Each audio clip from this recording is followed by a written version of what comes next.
Marilah kita berdoa dalam nama Bapa dan Putra dan Roh Kudus. Amin.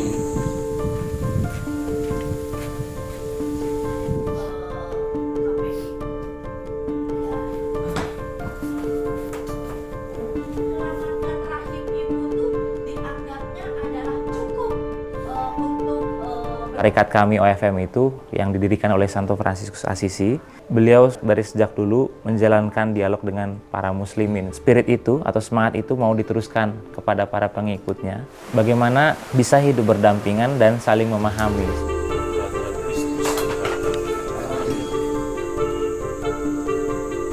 Kalau lewat dialog antar iman muncul atau dialami ketika dialog-dialog santai, ketika sedang makan, pada saat diskusi malam. Kalau misalkan sama saya, diskusinya tentang POV aja sih. Kayak bagaimana tanggapan kepercayaanmu tentang hal ini gitu. Bagaimana kalau ini tentang ini gitu. Biar saya juga tahu, mereka juga tahu.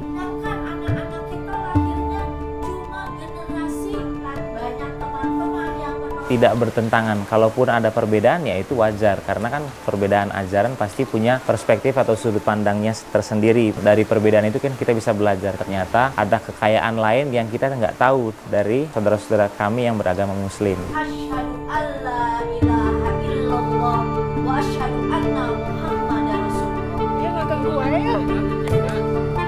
Saya dari kecil juga di lingkungannya muslim gitu kan, pesantren terus. Akhirnya saya menutup mata dari umat beragama lain. Saya menganggap semua orang selain orang Islam itu jahat. Nah, saya malah dihadapkan dengan keadaan diatorik yang mengundang orang-orang dari OFM, orang-orang dari Jesuit. Harus bagaimana caranya supaya saya nggak radikal lah gitu. Akhirnya saya cari tahu. Jadi pas saya di pesantren waktu itu lagi hafal Quran, saya malah baca-baca Alkitab. Nah, dari situ saya percaya bahwa semua agama itu mengajarkan kebaikan gitu.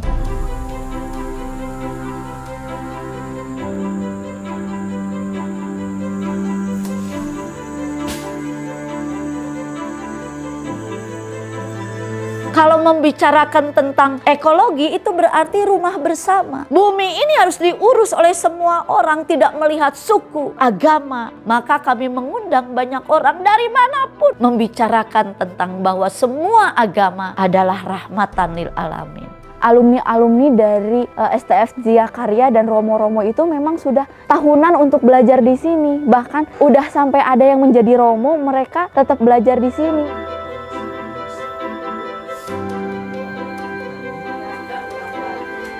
Gara-gara waktu itu ada biarawati kesini sampai masuk koran kan, ya akhirnya mereka banyak orang yang berspekulasi lah akhirnya. Kalau misalkan dilawan juga mungkin apa untungnya gitu buat kita.